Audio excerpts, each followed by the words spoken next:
if you can't tell, we obviously love our tech. We love what we do, and we think it's super important and a fundamental way to protect networks and customers.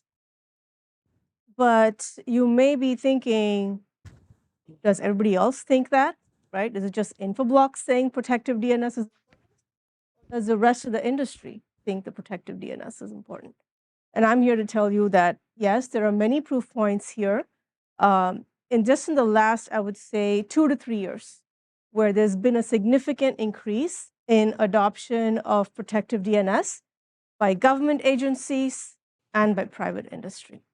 So I'm going to give you 4 examples, right, on what those what the adoption looks like from a government perspective and from an industry perspective. 4 things. First is I'll talk about what governments around the world have already implemented some sort of protective DNS, and what are they advising for the private sector. What does NIST talk about when it comes to DNS? And this is, again, very fresh. They're going to publish something very soon. Actually, we heard they're going to publish something by end of September. I'll talk about what it is. And then 2 other industry stalwarts, right? Microsoft and Google. So we'll talk about how they are implementing protective DNS.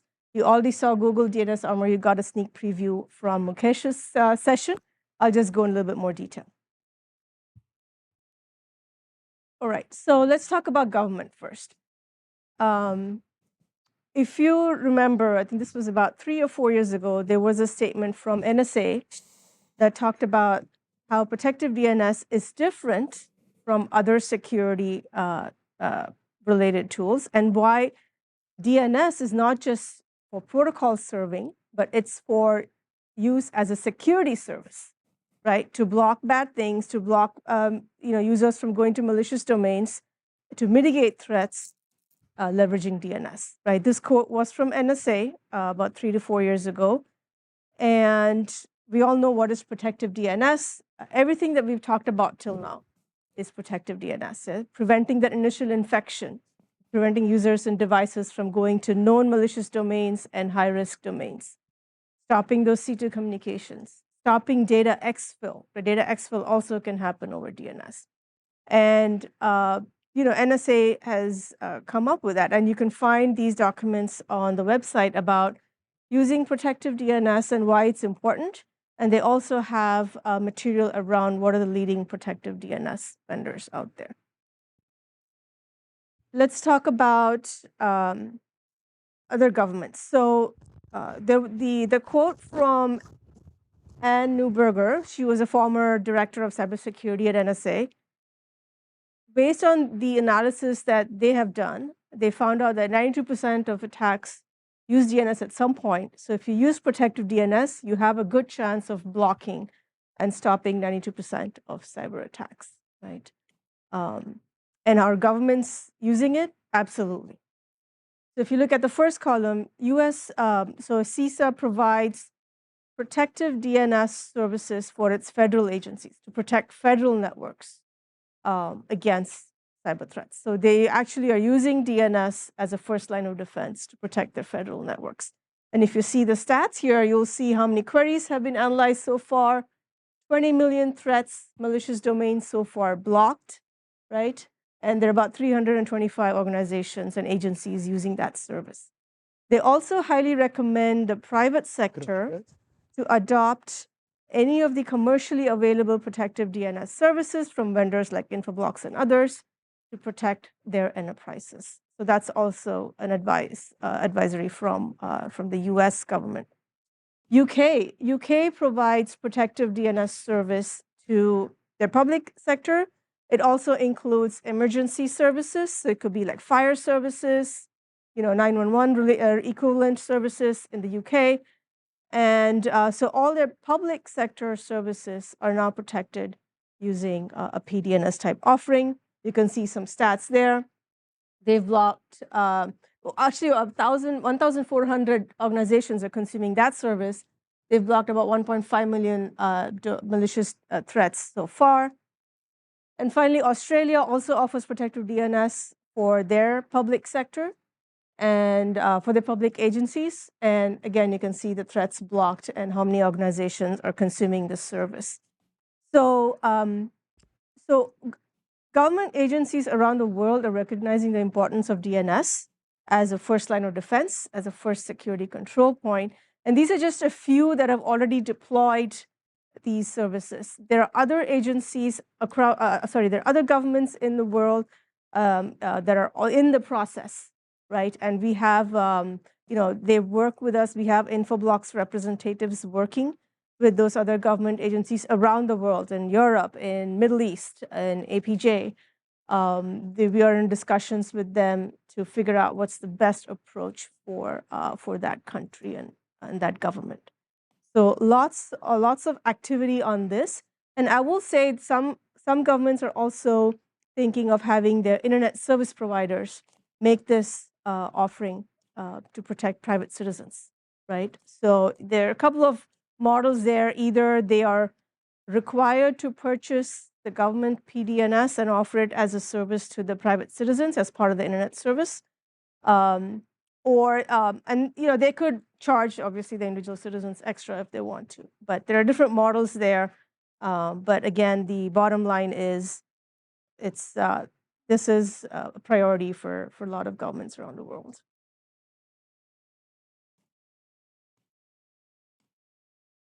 Ukraine. So let me talk about Ukraine. They implemented Protective DNS a couple of years ago, just when kind of the conflict was kind of rising up. And again, this was focused on protecting Ukrainian citizens against financial phishing and fraud, right? And so there were a lot of citizens who were getting, as Dave talked about, a lot of citizens were getting fooled into kind of giving up their personal credentials, or giving up their bank account information. They were getting phished and they were getting robbed of their money. And after deploying Protective DNS, so there were about 320 plus Ukrainian providers who are using this national PDNS service from Ukraine. And they saw a reduction of 30 to 40% in financial phishing fraud that their citizens actually reported, right? Their citizens actually reported that they're seeing less and less financial phishing fraud after this service was deployed for them. So, a significant impact there. And as you can see, as the conflict goes on, these threats continue. And so they're using this as a way to mitigate some of that phishing attacks. So we talked about government agencies. So kind of let me, pivot a little bit to regulatory bodies, right? We've all heard of NIST. They come up with guidelines for various security frameworks and technologies. And most recently, they put out for public preview a special publication, 800-81, that focuses primarily on DNS, right? And the public comment period is over, and they're going to publish the actual report by end of September. That's what we're hearing. But that special publication is focused only on DNS. And I thought this was a great quote that they had, which is they talk about DNS as a way to provide insight into connections and data flows, but also identifying security incidents earlier than other systems, right? So you saw some of the examples that the presenters gave about how much earlier we are, 60 days, 50 days before other tools found malicious activity. And this kind of put out the same information, right? So it's a foundational layer for cyber defense. And they actually cover 3 areas. The first one is Protective DNS. That is everything we talked about till now. Using DNS to block malicious activity, block CNC, block data exfil, basically filtering DNS queries and only allowing the legitimate DNS queries to go out to the internet. But they also added 2 more pillars to their recommendation. The second one is about encryption. So we've all heard about spoofing, DNS spoofing, like man-in-the-middle type of attacks, where a bad actor could look at where your DNS traffic is going. They could capture it. They know what your activity looks like, and they can take advantage of it. So one of the things that came out about 3 to 4 years ago was encryption, right? DNS over HTTPS, DNS over TLS, where the actual DNS traffic is encrypted, so the bad actors can't spoof the DNS queries and figure out what's going on. And so they put out that as a best practice as well. Using encrypted DNS is a best practice. DNSSEC, right? Ensuring you're signing your DNS queries to make sure there's no kind of hijacking and things like that that could happen, or cache poisoning that could happen. They put that out. Just maintaining proper DNS hygiene, right? Separate your external and internal DNS. Make sure there are no dangling CNAMEs or dangling records that you've not taken care of. All of that falls under DNS hygiene. And we're all, everybody's very busy these days. Even the DNS administrators are busy, right? Nobody really spends that much time to make sure the basic hygiene is taken care of. And what they're saying is it's time well spent to make sure that your DNS is architected the right way. So that's the middle part. The third part is all about protecting the DNS server itself. So you must have heard of DNS amplification attacks, recursion, floods, UDP floods. These are all targeted at generally an external facing DNS server, which hosts your website. They, bad actors want to crash your website. They'll send you a flood of traffic, right? And if the DNS server is not built to withstand that, it's going to crash or it's going to slow down. So your users trying to go to your website, they'll not get to your website. So what they recommend as part of the third pillar is to make sure whatever DNS servers you're using for your external DNS can actually differentiate between flood traffic and legitimate DNS queries that are coming to your website, right? So if you don't respond to the flood traffic, if you know it's part of an amplification attack or a reflection or whatever it is, then you don't waste the CPU cycles responding to those queries. You only respond to the legitimate DNS queries. Your DNS server is not going to crash, even if there is a DDoS attack on your DNS server. So that's the third part, right? Protecting it so that it stays up and running and your availability doesn't go down during a DDoS attack. So these are the three pillars that NIST came out with and is going to publish pretty shortly. And if you look at NIST, why is NIST important? NIST is important because it's a framework, it's best practices. It's not a compliance mandate, but there are other compliance mandates, for example, NIS2 in Europe, that's based out of NIST. So NIST kind of serves as, or it feeds many compliance mandates around the world. NIS2, critical security controls, and a few others, right? So the fact that NIST is talking about it means this will make its way to some of those compliance mandates, which then makes it more urgent for especially companies that are bounded by those compliance mandates. Any questions so far? So DNS security extensions, DNSSEC, has always been just a complete pain to do. Maybe this is a spoiler for your deck. Is that something Infoblox can help with? Yes. So we hear this all the time, and Infoblox, with our platform, we make it a lot easier to implement DNSSEC than if you're using some of the other vendors. We don't have it in the deck, but we could definitely talk more about it when we have the open table session. But we do offer it, and we do make it easier for our users to implement DNSSEC. But we hear that quite a bit. I know many organizations that failed at. Which is why the adoption is low, right? Exactly. Yeah. Great question. Okay. So moving on. So I'm going to now pivot a little bit. So I talked about government agencies. I talked about regulations and compliance. Now let's talk about Zero Trust. Zero Trust came out 15 years ago, right?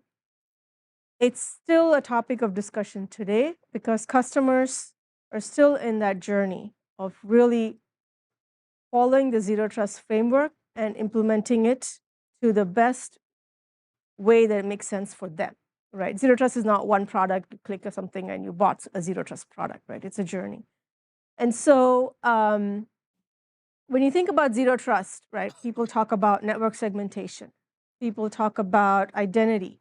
right? Identity of users, identity of devices, giving access to devices and users, or giving access to only those resources that user or the device needs to access, and blocking everything out, right? So when you think about the standard zero trust principles, you always assume there's going to be a breach. How can you contain the breach as early as possible to a limited part of the network as possible so that you can take action? We all know the never trust, always verify, use the least privilege approach, constant monitoring and segmentation. But what most people don't realize is that DNS has a role to play in zero trust, right? I just pointed out a couple of things here. When you talk about never trust, always verify, so if you're just letting your DNS server go to whatever destination the user or device wants, you're implicitly trusting DNS, right? So you're not really doing zero trust if you're implicitly trusting your DNS resolver, right? That's number one. You need to make sure that it's not going to a malicious domain or a high-risk domain, right? So DNS has a role to play there. Constant monitoring. If you're not monitoring your DNS queries that are going out to the internet to check for, is it exfiltrating data? Is it doing DGA activity? Is it going to zero-day domains? If you're not constantly monitoring DNS traffic, then you're not really fulfilling that fourth bullet for zero trust, right? So our point of view is, like I said before, you're not really doing zero trust if you're implicitly trusting your DNS resolver. And so what are the basic things you need from a DNS perspective for zero trust? First one, no surprise, right? Protective DNS. Everything we talked about till now. Make sure your recursive DNS resolver is acting on really threat intelligence that's differentiated, that's DNS focused, that can block that malicious query to those domains using what's called the response policy zone. Response policy zone is a technical term that's used by it's what the DNS resolvers use to block that resolution, right? So it prevents initial infection, C2, data exfil. The middle part we talked about encryption. Because encryption is also part of zero trust, and you need to make sure that your DNS servers support dot and do and other types of encryption for your DNS queries, right? The third thing, which we haven't really talked about much till now, but it's equally important, is knowing what assets are on your network, right? That's not just my laptop, but it includes printers. It includes any IoT, OT devices. It includes cloud workloads, right? VPCs. It includes your home users and their devices. So you need to know where users connecting from, what type of device he's using, to really make informed decisions about access, right? What do you want that user and device to access when he's at home versus when he's in the office? What do you want your printer to access? Do you want your printer to go to any internet destination that it wants to resolve to? No, right? We just want to restrict the external access for your printers. But to do that, you need to know that it's a printer.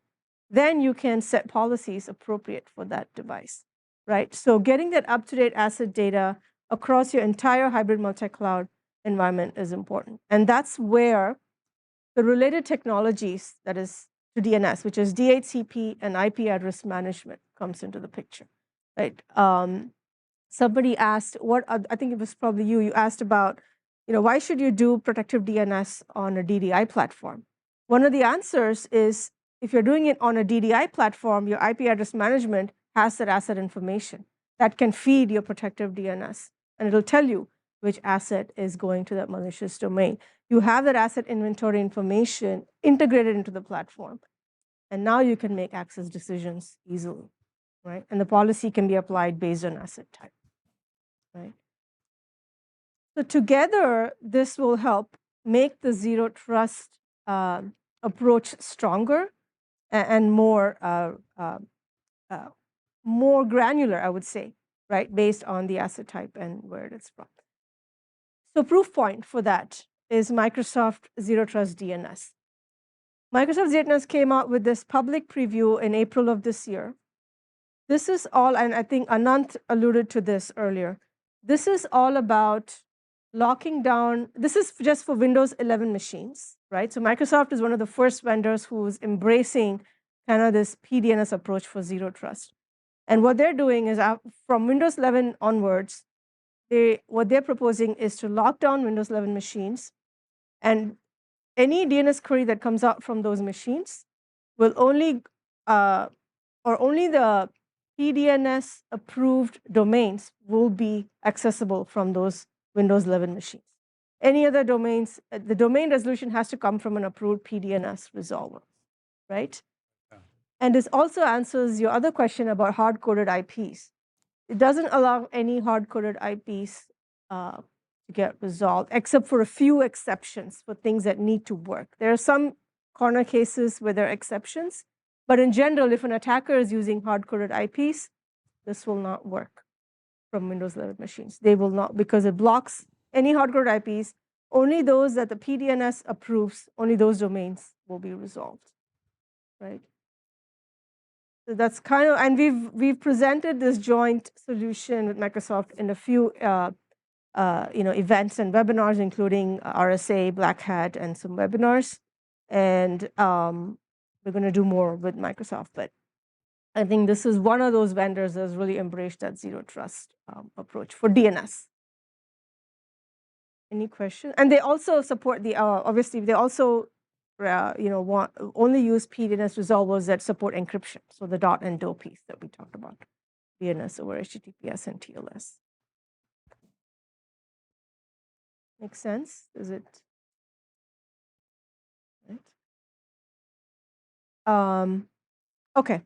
So we talked about government agencies, NIST and others. We talked about zero trust. Finally, I'm going to talk about the cloud workloads. So this is basically a double click on what Mukesh presented earlier. We all know that cloud workloads are also targeted just as much as individual user devices, right? We get phishing in cloud workloads. There are a lot of applications that are very dynamic. They go out to the internet, they go out to malicious websites all the time. And there are many other technologies to protect cloud workloads, CNAP and posture management, etc. But one of the things that we kind of go back to is a lot of those tools, again, are only as good as their threat intelligence. And a lot of the threat intelligence is reactive, whereas for all the reasons you heard till now, DNS-based threat detection is a lot more proactive, is a lot more preemptive, because we can identify threat actors before they before they weaponize the domain. So even if the cloud workloads are going to a high-risk domain, it may be allowed by other tools, but we will block it. DNS can block it because we know it's high risk, even though it's not been weaponized just yet. So, and threat actors constantly use DNS as a way to get around security, other security tools. The other thing we talked about is native protection, right? Protecting cloud workloads natively makes it easier for customers and users if they're already using Google Cloud. Generally they try to get security from Google Cloud or any other partner integrated security in the Google Cloud environment versus trying to put one more separate solution in a Google Cloud workload. So that's what we did with DNS Armor. We've integrated the Infoblox threat detection into Google Cloud. And so users get native protection when they are in the Google Cloud and they manage it using the Google Cloud console. They don't need to go to a different UI. They don't need to go to the Infoblox UI. They get the threat detection of Infoblox without having to leave their Google Cloud console. And the way it works is, let's say you've got cloud workloads, they're going to the internet using DNS queries. The Google Cloud will serve the DNS queries, but they will also send us the DNS queries on the side as logs. And we run it into our threat detection engine to identify the same stuff that we've been talking about: TDS, high-risk domains, data exfil, DGA, zero-day DNS. Whatever threat it is, we run it through our threat defense engine, and we will send back information as logs about the threats that we've identified that can then be sent into, let's say, a Google SecOps SIM, right? And then the Google SecOps, the analysts can then and analyze what we've identified and then decide to block it further. I have a question. Yes. Is it turned on by default, or is there the intention to turn it on by default eventually? And is it monitored through Google Command Center? I can't remember if that's the branding for it right now. Okay, so the question is it turned on by default or is it monitored by Google? It's not turned on by default, so customers have to turn it on, but they can turn it on at their account level. So once they turn it on at the account level or a project level, then all workloads that come up in that account or in that project, they automatically get the protection. But they have to turn it on first time. And just to be clear, you're not handling the queries. You're just handling sort of enriching. We are handling the queries, but the queries are responded to by the Google DNS. Okay. We get a copy of that query, and then we're running a threat detection on that. And then we report the threats to Google Security Center. This is version 1 where we are not in line. We are getting a copy so we can do detection. In next version, we would try to be in line so we can actually block it. But that's future. What about the analytics side of it? The stuff that you get inside of the portal for on-prem. Do you see that information if you are a customer? Like if you have an on-prem device, you're not going to see that. Is there any plan to integrate that so that you can get that same type of visibility for hosts that might be having issues, or the reporting, the executive reporting, all the other things you can get out of your portal? Yes. Future, yeah. we will. Yeah. Okay. Awesome. And the good thing about this is they get the same threat detection that our standard threat defense customers get, right? And so if a customer wants to extend this DNS, let's say they start with Google DNS Armor and they want to extend that protection to other clouds that they're using or to their on-premises environments, they can do that with Threat Defense, our Threat Defense product. So they get kind of the similar threat coverage, I would say, for the Google Cloud, or let's say they're using AWS, or they're using Oracle, whatever it is, or they're using on-prem. They get the same threat coverage. Oh, so we were talking in the roundtable about policy enforcement points, detection points, information points. One of the ideas with Zero Trust is I'm authenticating, I'm authorizing, I'm accessing, and the decision to allow that is based on context and conditions of that request. So I like your coverage of DNS as a component within Zero Trust. Is there any access, API or otherwise, into other tools that would be able to enact a Zero Trust action? So for example, my IDP logs everyone off, single signs off all sessions for someone when they notice their endpoint is beaconing out, or a host gets isolated at the network level when we notice a bunch of malicious traffic at Infoblox. So you're thinking if a device is compromised, do we have the ability to say no DNS responses to this device, like black hole it? Well, black hole, but also like expose that as a signal, either through shared signals protocol or something else that other tools could use. Yeah, I can definitely answer that. I hope the mic's working. So we actually have something called our ecosystem. And so, and we connect it with our insights or with the actual DNS queries when it's malicious. You can connect it. There's a lot of ways we can do it. But the idea is, hey, when we detect these assets and we know about them, we can send that information to a NAC or to a firewall automatically and shut them out of your network, or put them on a new policy. And typically that's how customers like to do it, is they like to put them onto a new policy. Yeah. Until they know for sure, okay, this is malicious. And then they do some sort of vulnerability scanner, which we can also automate with. So like Tenwell, Rapid7, Qualities, those can then be triggered later on to say, hey, go ahead and scan these assets that have violated this policy. Typically set that up with the actual insights themselves, because those don't trigger a million times in a second, right? But you can't, and we do have it set up so you can say, hey, if it's over this threshold of, we have our own thresholds, 80, 100.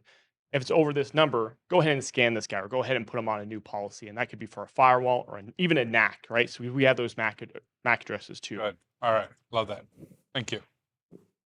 We have a whole ecosystem kind of portal on our website. We support like 30, 40 different ecosystem vendors because we know customers like choice, right? They have a lot of tools on their network. We kind of integrate with a lot of the leading vendors and across all security categories for various use cases.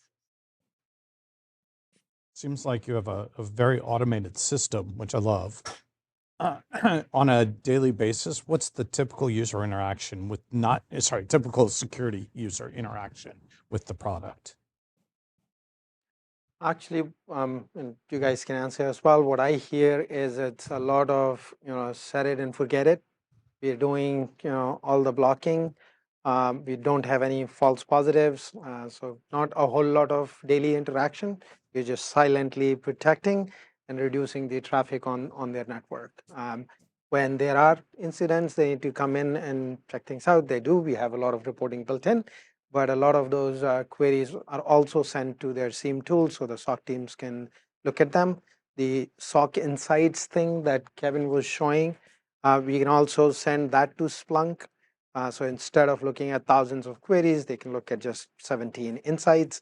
We have a Splunk app that also gets fed by it. So it's a lot of interaction happens that way. Not enough customers logging every day to our tool and looking at things. Even dossier that he was showing you is all exposed via APIs. So customers have integrated that in their tooling, so they can just pull information from dossier using APIs. And then from how many queries do we look at every day? We analyze about 70 billion DNS events a day. That includes customer traffic, it includes PDNS data. So just to give you an idea of the volume that we're looking at every day. One thing you didn't really touch on was the client agent. Might talk on that because that helps protect the corporate devices when they're off the corporate network. Yeah, so the endpoints themselves, like you're saying, can be deployed. And so if they're mobile and they're going all over the world, I'm on a plane right now, I'm flying over here. My laptop that's right here, still protected.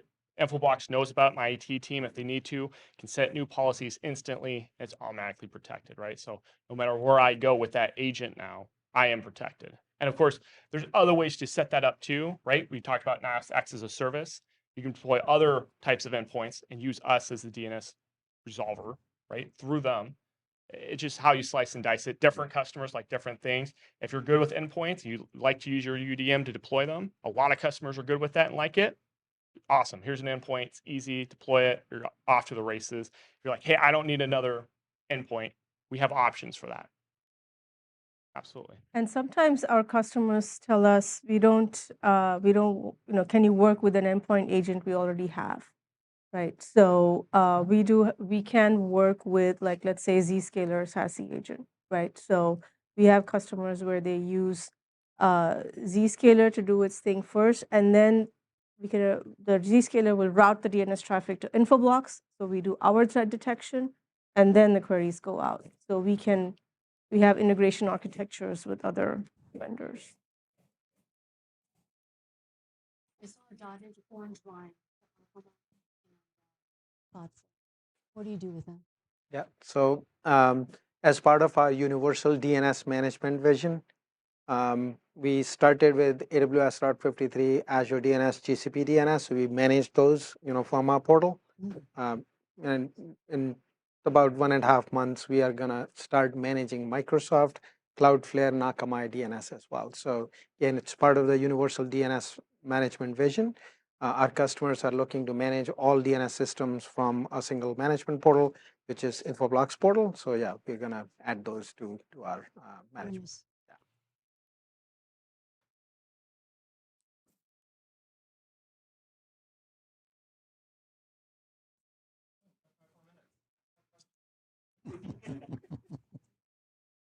Back to the endpoint agent. Does it run on its own, or does it actually require your either on-premises or cloud services? It can run on its own. It does work better if you have it connected to the internet. So it does for the traffic it's up. If by any reason that gets disconnected, there is an offline mode that will actually kick on. It doesn't pull all those feeds. That's a massive amount, right? It picks the subset of like really important feeds. Like, hey, if you go here, it's really, really bad. And that's the one it pulls down. It keeps you protected to a certain level, right? Because if you pull down, like we said, 17 million onto a single Windows or iPhone, it's another, you're going to destroy your own machine on accident. But it at least detects. You get the walled gardens on United Airlines or Hotel and things like that. It'll detect if it can't reach Too late now. I was trying to be loud enough. Oh, we have high noise gates. So, well, I'll ask another question, which is clearly, you know, in the intro you set it up, you talked about the scale of stuff, right? You have the F100, F500, a lot of different verticals that you're involved in. Can you talk a little bit about sort of how the solution plays in the SMB, SME space, smaller organizations, I mean, or MSPs for people who are MSPs? we don't have a lot of SMB Okay. customers. Even our commercial segment starts with like 2,500 employee size. Mhm. So we haven't gone into the SMB space. Gotcha. MSSPs is something we are starting on. So maybe that's one way to get to those SMB customers. But we are 2,400 people. Going to SMB would require a totally different approach, and we haven't done that yet. Gotcha. Thank you. Just to add to that too, a lot of those MSSPs and stuff use our NIOS appliance as well, and they pull those fees and they use NIOS mostly, and they host it themselves. So Yeah, a lot of our services their services, you won't know it, come through them. So maybe we are serving a lot of those SMBs, we just don't know it. Yeah, and that's a good point because the SMBs are getting attacked at record numbers. So we're hoping the MSSP play really can kind of cover those. It's not going to cover the 5-10 person shops, but at least the sub 250 companies we're hoping they'll cover.